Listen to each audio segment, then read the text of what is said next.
Olá, seja oficialmente bem-vindo a mais uma EdClass, a nossa aula semanal para empreendedores do direito. Se você não me conhece, eu sou a Mariana Benanti, advogada e mentora de advogados, e hoje vou conversar com vocês sobre como estruturar o setor comercial do seu escritório de advocacia.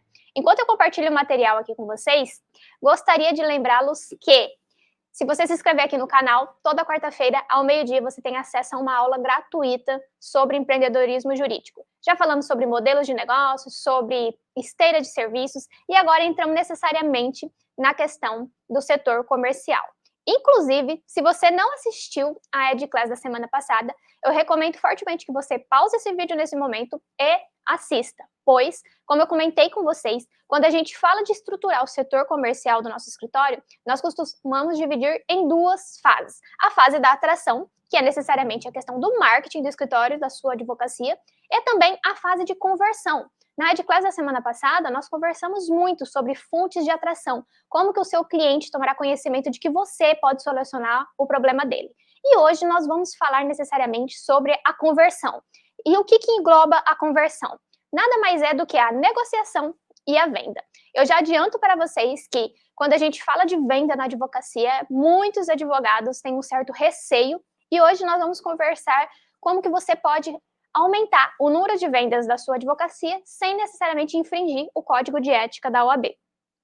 O primeiro ponto que você precisa aqui ter em mente quando a gente fala de conversão do setor comercial, seja na negociação, seja na venda, é que nós trabalhamos com consultas e com atendimentos. Quando eu falo para vocês que eu trabalho com consultas, é o quê? Eu vou estudar a fundo o caso do meu cliente e durante 1 hora, 2 horas, a não ser o tempo que você combinar com aquele cliente para determinada demanda, você vai entregar uma solução para ele ali. Você vai explicar, tirar todas as eventuais dúvidas. Já o atendimento, quando a gente fala de atendimento, necessariamente, ele não é uma consulta. O atendimento pode ser um momento que você vai escutar o seu cliente, ouvir o que ele está precisando, qual que é a demanda que está embutida ali. Já adianto para vocês que quando a gente fala de consulta, é interessante que você tenha em mente que a consulta nós temos sim que cobrar. Por quê? Porque você vai se dedicar a estudar o caso do seu cliente. Já os atendimentos aqui no escritório, nós não temos o hábito de cobrar, até porque é uma questão de aproximação. E quando a gente fala do atendimento, é uma ótima forma de você começar ali a negociação com aquele cliente antes da venda propriamente dita. Dito isso, eu gostaria de conversar com vocês aqui hoje, falar aqui sobre negociação na advocacia, mas eu gostaria já de deixar aqui nesse momento a recomendação de um livro muito bacana que trata sobre negociações de maneiras em gerais, que é o quê? Negocie qualquer coisa com qualquer pessoa, do Eduardo Ferraz. Esse livro ele é muito prático, então durante lá o livro você vai encontrar várias atividades, vários testes que você pode efetuar para descobrir qual que é o seu perfil de negociador, mas ele fala que quando a gente trata de negociação, ela é dividida em 3 fases. A base, que é o que você precisa saber antes de negociar qualquer coisa. Depois tem a preparação. Como que você vai conduzir, como que você vai preparar todo aquele conhecimento, como que você vai preparar o ambiente, toda aquela fase de paquera mesmo com o seu cliente. E depois, necessariamente, a terceira fase, que é a ação. A ação é como você vai realmente agir quando estiver na frente do seu potencial cliente, do interlocutor. Toda essa nossa aula de base de negociação foi fundamentada nesse livro, então, se você quiser adentrar ainda mais nesse tema, eu deixo aqui a sugestão de leitura para vocês. Ok, Mariana, vamos começar então do início. Eu atraí o cliente para o meu escritório de advocacia e agora eu quero saber como que eu vou fazer essa negociação, essa conversão. O primeiro ponto é que você precisa ter em mente que você precisa saber várias coisas antes de começar a negociar com aquele seu potencial cliente. Nós negociamos o tempo todo, mesmo sem perceber. Muitas vezes você negocia um horário, você negocia uma janta que você vai conversar com uma janta com seu parceiro, com a sua mãe, com seu pai, com seus filhos. Você negocia o preço de um produto ou um serviço que você vai comprar. Então, nós estamos negociando o tempo todo. E o próprio autor, o Eduardo Ferraz, ele fala que a questão de você saber negociar, ela é mais uma questão de realmente sobrevivência. Outro ponto que é muito interessante sobre negociação é que, quando a gente fala de negociação, não é sempre tirar vantagem da outra pessoa, mas sim encontrar uma maneira das duas pessoas serem beneficiadas com aquela negociação. E eu acredito muito isso, você pode utilizar muito desse princípio no seu escritório, no setor comercial do seu escritório de advocacia. Negociar bem não significa realmente que você então vai ganhar sempre, mas que você vai chegar a acordos mutuamente vantajosos para ambas as partes. Também, qualquer um pode aprender as técnicas de negociação que nós vamos conversar aqui hoje. Então, se você já está com receio de você falar que você não é um bom vendedor, você não é um bom negociador, principalmente nós advogados temos uma resistência ali em efetuar realmente uma venda, de saber conduzir uma venda, porque, infelizmente, isso nós não aprendemos na faculdade de Direito. A faculdade de Direito ensina o direito, ela não ensina a advogar. E esse é o principal intuito aqui do nosso canal, e dessas EdClass, as nossas aulas semanais, que é o quê? Aprofundar cada vez mais num conhecimento do empreendedorismo jurídico e como você pode transformar realmente a sua advocacia em um negócio. Voltando aqui, então, quando a gente fala da base da negociação, eu trouxe aqui alguns trunfos para vocês terem conhecimento de quando você pode negociar melhor. Quanto mais trunfos você possuir, menor será o seu esforço. E quanto mais você se dedicar àquela operação, maiores as chances dela ser bem sucedida.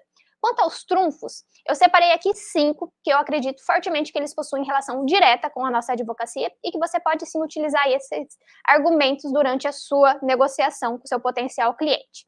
A expertise é o quê? É a habilidade, o conhecimento e o domínio técnico sobre o assunto. Então, quando o cliente chega ao seu escritório, é importante que ele tenha noção de que você é um expert naquele assunto. Aqui eu já faço um adendo à EdClass passada, quando eu falo para você se especializar muito em um nicho específico e não querer ser um advogado generalista. Afinal, nós estamos falando de sermos experts em determinado assunto, e é impossível nós dominarmos toda a legislação vigente. Então, quanto mais você se dedicar a explorar um nicho específico, uma área de atuação e um serviço específico, maior a sua expertise e maior será a segurança do seu cliente ao te contratar ali naquela negociação. A credibilidade, pessoal, é um fator também primordial.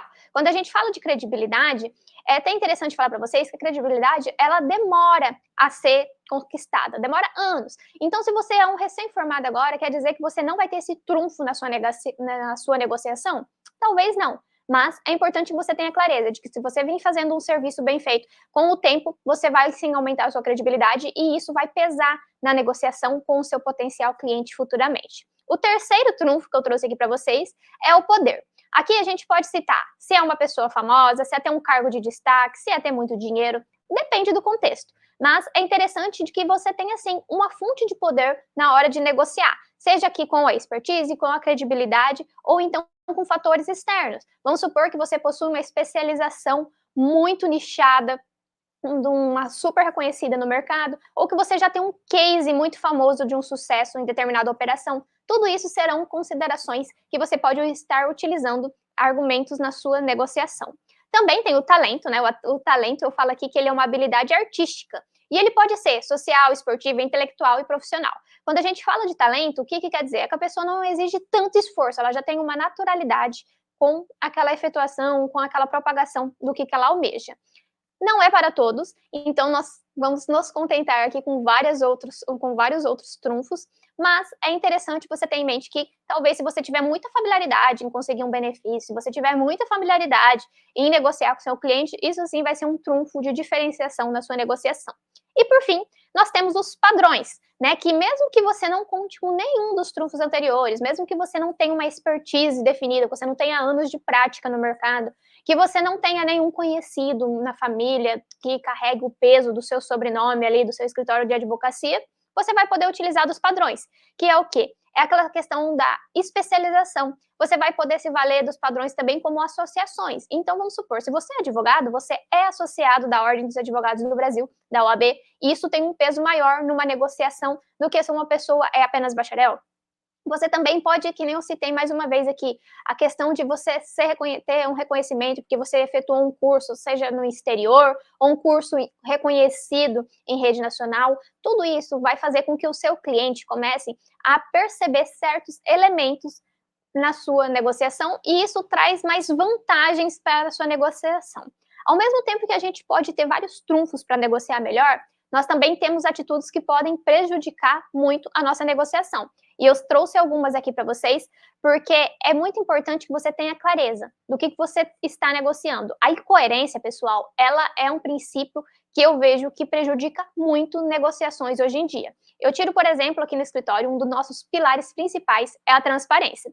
Para quem não conhece, eu tenho um escritório especializado em propriedade intelectual e em direito da moda. E aqui no escritório nós prezamos muito pela transparência. Então, quando eu fui desenvolver a esteira de serviço do escritório, eu procurei embutir já alguns serviços ali para que o cliente não seja surpreendido no meio de um processo. Nós trabalhamos ali num todo como serviços fechados. Vamos supor, o cliente vem registrar a marca com a gente, durante 2 anos, qualquer complicação que ele tiver naquele produto, naquele serviço, né, no decorrer daquele processo, nós estaremos ali à disposição dele. Então, isso tem um custo. Porém, em contrapartida, isso também já traz uma segurança para o cliente. Porque o que acontecia? Os clientes chegavam aqui no escritório desesperados, que já tinham gastado muito dinheiro com outros profissionais e não tinham conseguido ainda um deferimento daquela marca. Só que, em contrapartida, como a gente preza tanto pela segurança, pela transparência, imagine você, se quando o cliente chegar aqui no escritório para contratar o nosso serviço de registro de marca, eu faço uma análise e eu me deparo ali que aquela marca tem chances mínimas de ser registrada, de ser deferida, porque já tem marcas similares no mercado.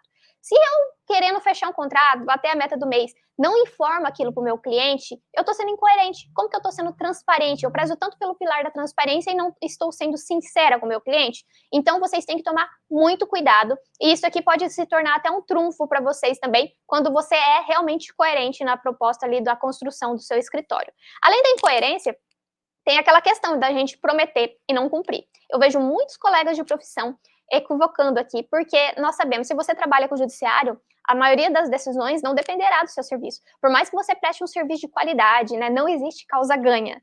Então, é muito importante de que você nunca prometa certeza para o seu cliente, porque se lá na frente, porventura, você tiver uma decisão que não seja favorável, a decepção com aquele cliente vai ser muito maior do que se ele estivesse ciente de todos os riscos que poderia ter no curso daquele processo. Também tem a questão do despreparo, a questão também da arrogância e da empatia, são tudo coisas que você precisa começar a aprimorar ali na sua negociação e que ela tem um impacto que pode ser tanto positivo ou negativo. Então, tomem muito cuidado com isso. Ok, Mariana, eu entendi então os princípios básicos aqui para realizar uma boa negociação. O cliente, eu atraí o cliente chegou no meu escritório, eu já tenho conhecimento dessas negociações básicas, como que eu vou fazer para realmente efetivar essa negociação? E aqui a gente divide em mais 2 passos. O primeiro é a preparação.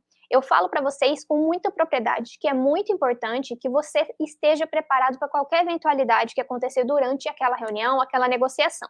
E como que você pode estar fazendo isso? Literalmente se planejando, né? Você precisa planejar quanto tempo você vai gastar naquela demanda, quem estará presente. Vamos supor que seja uma reunião de inventário, e aí eu vou ter lá 5 herdeiros para conversar. Você sabe que o tempo será muito maior do que se fosse uma reunião para saber se aquela marca pode ser registrada, por exemplo. Então você precisa pontuar e considerar isso, porque isso vai impactar diretamente no planejamento e também naquela questão de que você não acontecer de você estar no meio da reunião e aí você precisar acelerar os processos, né? Não dar a devida atenção para o seu cliente. Então, eu vejo muitos profissionais errando nesse momento aqui, e é primordial que você tenha essa clareza de que você precisa, sim, ter um planejamento, saber o tempo que você vai gastar, quem que vai estar presente, também saber a estrutura necessária. Hoje nós temos várias questões de, quando a gente fala de atendimentos, que eles podem ser o quê? Pode ser online ou pode ser offline. Então, se for um atendimento online,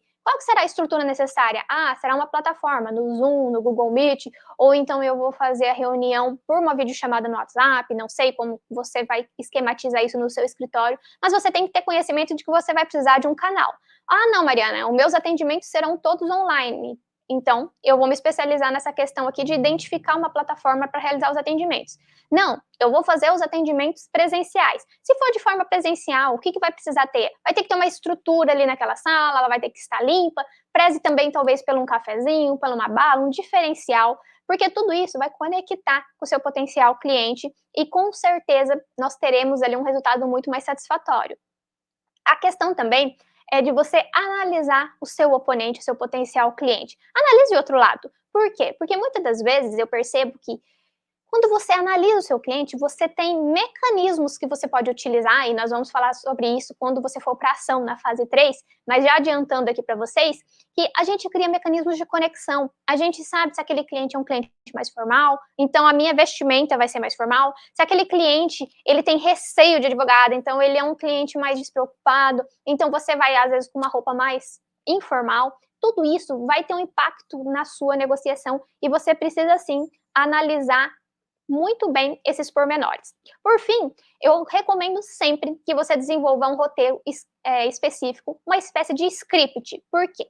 Quando a gente desenvolve um roteiro, você sabe realmente o que não pode faltar naquela reunião. Muitas das vezes as negociações começam e às vezes você esquece de perguntar uma informação primordial. Se você tem um roteiro, seja no computador, se você for uma pessoa que gosta de escrever, imprima aquele roteiro, não é feio, né? O seu cliente não vai achar o cúmulo. O que não pode é você querer padronizar 100%.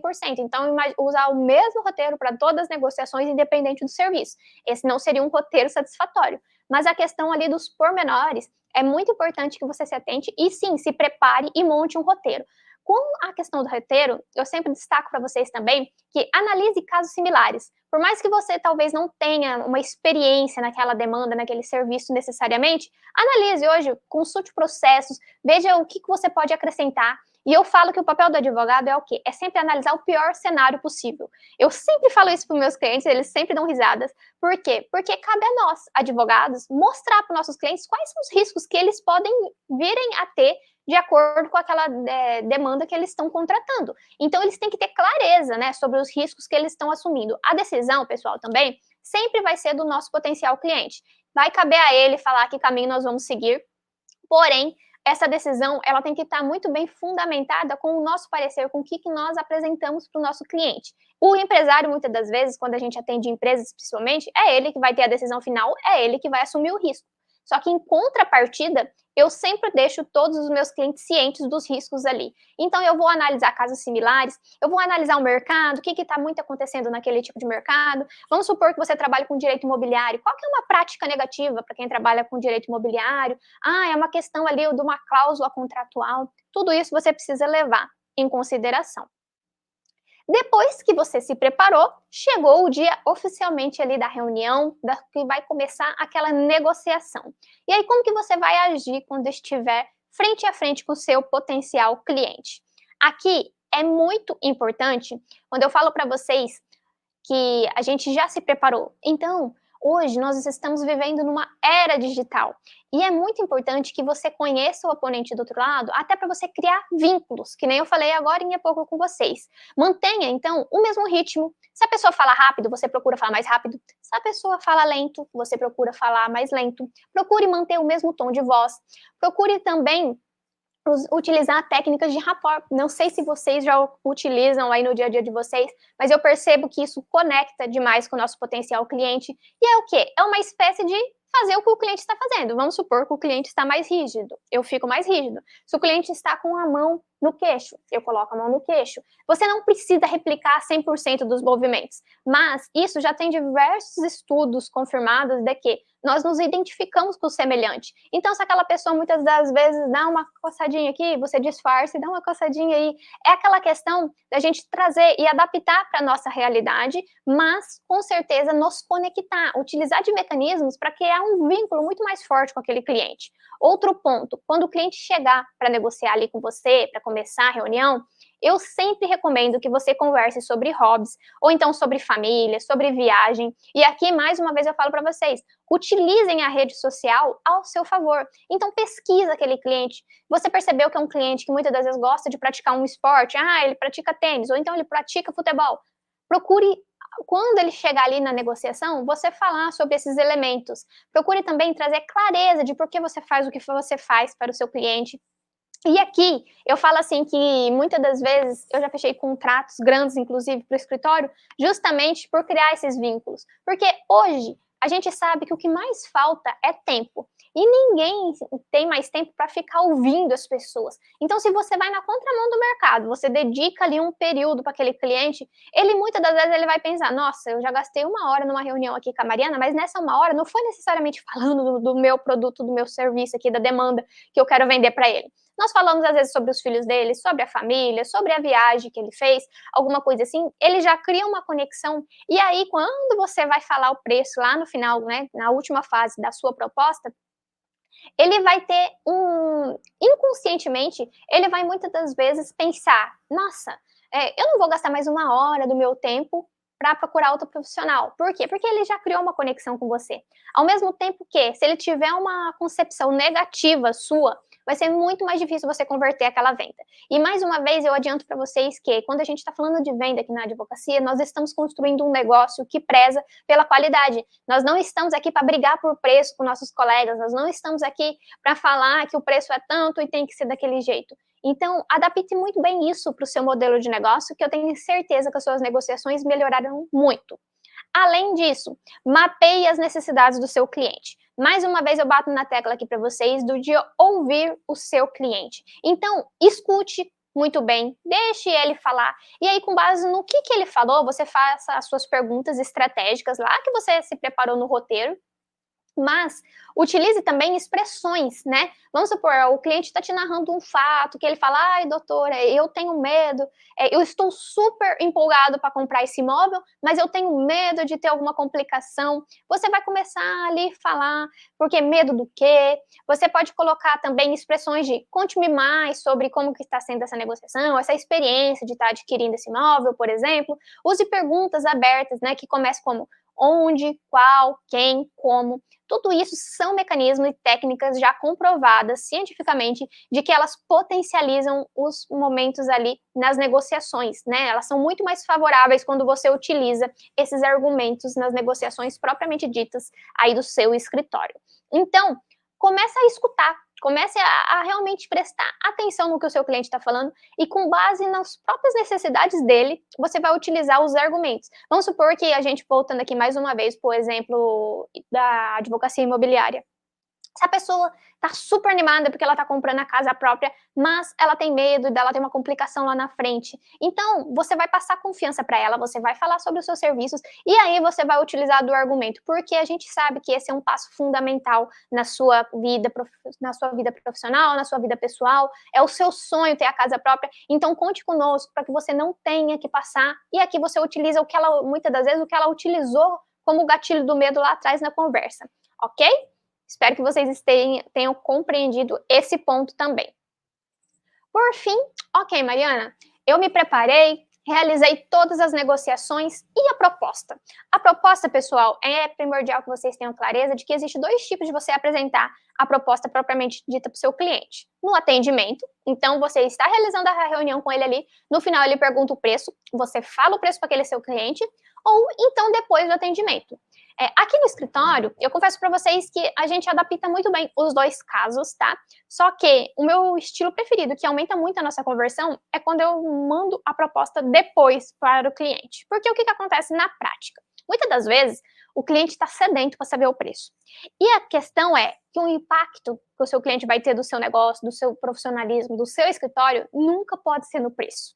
Tá? Porque muitas das vezes, se a pessoa pergunta, Mariana, eu quero registrar uma marca, e eu mando lá para ela, tá, 10 mil reais.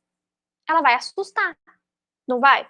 Então, é primordial que a gente mostre a construção do valor por trás do preço que nós estamos cobrando no nosso escritório. Muitas das vezes, se uma pessoa for utilizando aqui o argumento do registro de marcas, se ela for registrar em mais de uma classe, né, ela vai registrar em 4 classes ali, vai ficar um valor muito mais exorbitante. Então, se eu não explicar para ela o pormenor, tudo que tem por trás, se eu chegar só falando do valor, ela vai se assustar.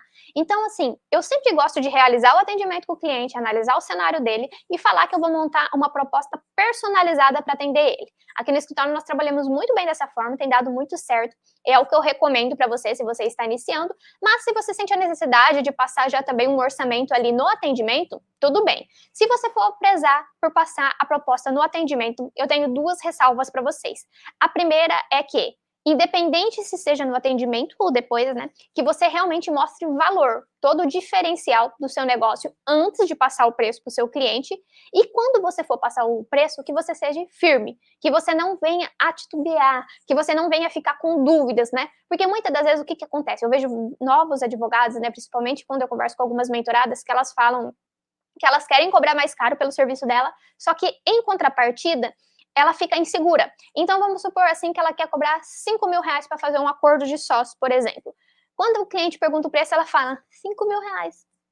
Você tem noção de que aquele cliente vai ter uma percepção negativa, né, imediata, pelo tom de voz, por você curvar a postura para passar o preço para aquele cliente? Agora você imagina que se a hora que ele pergunte o preço, eu explico, então, senhor fulano, o acordo de sócio está incluso isso, né? A gente vai analisar aqui a questão societária do seu negócio, nós vamos analisar também se tiver uma eventual sucessão, quem vai ficar com a marca, né, trazendo para a propriedade intelectual. Vamos falar todos os argumentos que nós vamos utilizar naquele produto, naquele serviço que eu estou querendo comercializar para ele, e na hora de passar o preço, eu vou ser firme. Eu vou falar, então, o valor é tanto, é X o valor, sem necessariamente me sentir insegura. Se você se sente inseguro, eu recomendo fortemente que você não fale o preço no final da reunião, que você fale que você vai montar uma proposta personalizada e que você vai encaminhar para o seu potencial cliente depois, ok? Então, aqui frisando mais uma vez que o impacto, ele nunca pode ser no preço, que ele seja na qualidade, no diferencial, no seu conhecimento, mas que ele nunca seja no preço do seu serviço, do seu produto, porque isso é um fator que diminui muito as chances das suas negociações serem bem-sucedidas, ok? Então, você vai sempre demonstrar muito valor para aquele potencial cliente, para que ele pense que ninguém é melhor, não existe uma pessoa mais qualificada para atender ele com aquelas qualidades que ele precisa, às vezes o orçamento que cabe no bolso dele ali, do que você. Outro ponto aqui também, que é primordial, né? Então, você mapeou as necessidades do seu cliente, você sabe tudo isso você vai apresentar na proposta. Se você for mandar uma proposta depois para o seu cliente, né? Eu que trabalho muito com empresas, eu percebi que esse foi o mecanismo que mais funciona, porque o que acontece? O cliente vem para o atendimento, muitas das vezes eles vêm um só, e geralmente ele tem 2 ou mais sócios. Então, é raro quando os 3 se reúnem para vir para um atendimento. Mas quando a gente passa o valor, eles sempre falam que eles querem conversar com o sócio. Então, se você for mandar a sua proposta ali de honorários para o seu cliente depois, se você for documentar, padronizar esse procedimento, eu recomendo que você capriche no design da sua proposta, que você coloque ali elementos claros, que mostrem as suas qualificações, para que quando as outras pessoas que podem influenciar naquela decisão, os demais sócios, ou então o pai, o marido, alguém, não sei quem que é, a pessoa tomadora de decisão, além do seu potencial cliente, aí no seu caso, mas que seja um documento visível, bonito, que seja um documento bem cuidado. Hoje, com o Canva, nós temos vários modelos padrões ali, se você está começando, talvez compensa você montar a sua proposta por lá e ter a questão, então, na prática, de que a sua proposta vai agregar muito valor para aquele potencial cliente. E, por fim, quando a gente fala de proposta, o que eu queria deixar muito claro aqui para vocês é que a proposta, pessoal, ela não é um contrato fechado. Então, muitas das vezes, o cliente vai dar o aceite na sua proposta, mas aí você vai passar necessariamente para a fase da venda. Vocês entendem que até aqui nós falamos só da negociação? Olha quantos pontos você precisa se atentar para ter uma taxa de conversão muito mais alta no seu escritório, um resultado muito mais satisfatório. Depois que o cliente aceitou ou não a sua proposta, que nós vamos falar sobre necessariamente a venda, que é o tópico final da nossa aula de hoje.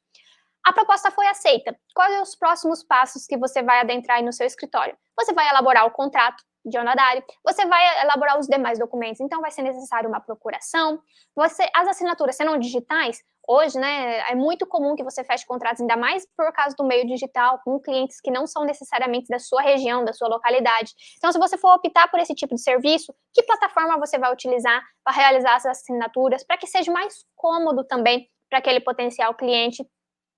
E também, uma coisa que eu falo que vocês precisam prezar muito, que eu vejo que muitos advogados, até antigos no mercado, negligenciam esse ponto, é que preze pelo acompanhamento da demanda, pessoal. O cliente fechou a proposta com vocês, você mandou o contrato de honorários ali para o cliente, e aí muitos advogados somem, né? Tem advogados que demoram anos para peticionar, para promover a inicial, a medida cabível para aquele cliente, e muitas das vezes o cliente está acreditando que aquele processo está rodando. Então, tomem muito cuidado com esse ponto também. Preza pelo acompanhamento, notifique o seu cliente, fala que quando já ingressar com a ação, já manda uma mensagem. Tem a questão do acompanhamento. Mais uma vez, utilizando um exemplo clássico aqui do escritório, do registro de marca, a gente sempre vai notificando sobre os determinados passos. Isso aqui é uma questão que você pode futuramente até colocar hoje com tantos mecanismos digitais, né, de forma automática, profissionalizar cada vez mais o seu negócio. Mas por mais que muitas das vezes você seja sozinho hoje em dia, documente e vai informando o seu cliente do passo a passo. Então, realizamos o protocolo hoje, saiu na revista, eu aviso o cliente, abriu o prazo para oposição ali naquele processo, eu mando uma notificação para o cliente.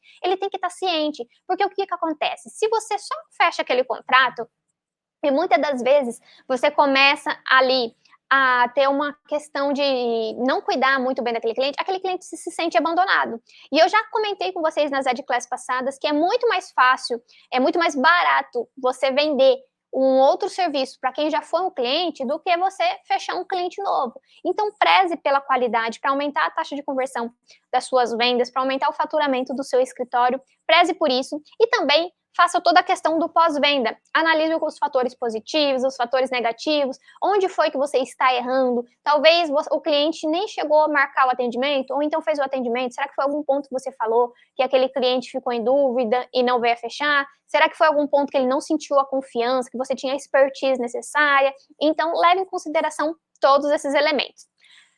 Mariana, a proposta ficou pendente de retorno, né? Eu mandei e depois o cliente sumiu. O famoso follow-up, pessoal. Tem que ir atrás, tem que perguntar se ficou com alguma dúvida na proposta, que se ele conseguiu dar uma olhada, se conseguiu conversar com os demais sócios. É primordial que você faça isso, porque muitas das vezes a gente sabe que hoje, mais uma vez, ninguém quase tem mais tempo disponível. E aí, com isso, a gente acaba, às vezes, passando batido. Então, é importante que você cite ali, talvez no decorrer, né? Mandei a proposta por WhatsApp, passou 3 dias, não tive nenhum retorno. Outro ponto, coloque um prazo na sua proposta também, tá? Esse é primordial para que o cliente perceba que aquela proposta é personalizada e se ele fechar, vamos supor, em 3, 4, 5 dias, não sei como que você vai mensurar isso aí do outro lado, mas que você tenha um prazo específico na sua proposta, até para você poder fazer o follow-up depois desse prazo. Então, ele tem 3 dias. Passou os 3 dias, você manda mais uma mensagem. Bom dia, fulano, tudo bem? Você conseguiu analisar nossa proposta? Ficou com alguma eventual dúvida? E você vai utilizando ali desses argumentos. Outro ponto, por fim, aqui para a gente encerrar, sobre a questão das vendas, é que nem todo cliente é cliente para você, pessoal. Isso aqui foi uma coisa que virou muitas chaves na minha advocacia. Talvez você vai dar o seu melhor, mas aquele cliente não é o seu perfil de cliente ideal. E aí você vai mandar a proposta, talvez não é o cliente por causa do preço, hoje ele não tem condição de pagar o que você está pedindo, ou então talvez o cliente não vai sentir que você tem um conhecimento necessário, a experiência sobre a demanda, ou então talvez o cliente só está pesquisando também, a questão do quem investe muito em tráfego digital, pode perceber isso na prática, que hoje a gente vê que muitos clientes, né, eles mandam mensagem para vários profissionais querendo saber só os preços. Então, quando você utiliza desses argumentos, quando você se profissionaliza, leva o seu escritório como um negócio, tem um passo a passo, um script muito bem desenhado ali, a taxa de conversão vai aumentar muito e com certeza os resultados do seu escritório serão muito mais favoráveis. Por fim, para a gente encerrar aqui, eu finalizo com uma frase que eu gosto muito, que é: pessoas são muito mais persuadidas por suas crenças do que pela razão. Eu acredito muito num modelo de negócio que preze pela conexão com o cliente e não um modelo de negócio que vai pensar muitas das vezes só no volume e cobrar barato por aquele produto, aquele serviço. Mas, se você ainda ficou em dúvida sobre qualquer coisa, sobre o seu modelo de negócio, é só dar uma olhada aqui que temos Edclass passada sobre o tema e talvez pode te auxiliar, clarear as ideias aí para vocês. Eu espero que vocês tenham gostado dessa Edclass dessa semana, desse tema. Assim, nós fechamos necessariamente a questão do setor comercial do seu escritório, mas não esqueça de comentar aqui para mim e também de seguir aqui no canal e garantir a sua aula semanal de forma gratuita. Muito obrigada a todos e espero vocês na próxima quarta-feira, ao meio-dia. Tchau, tchau!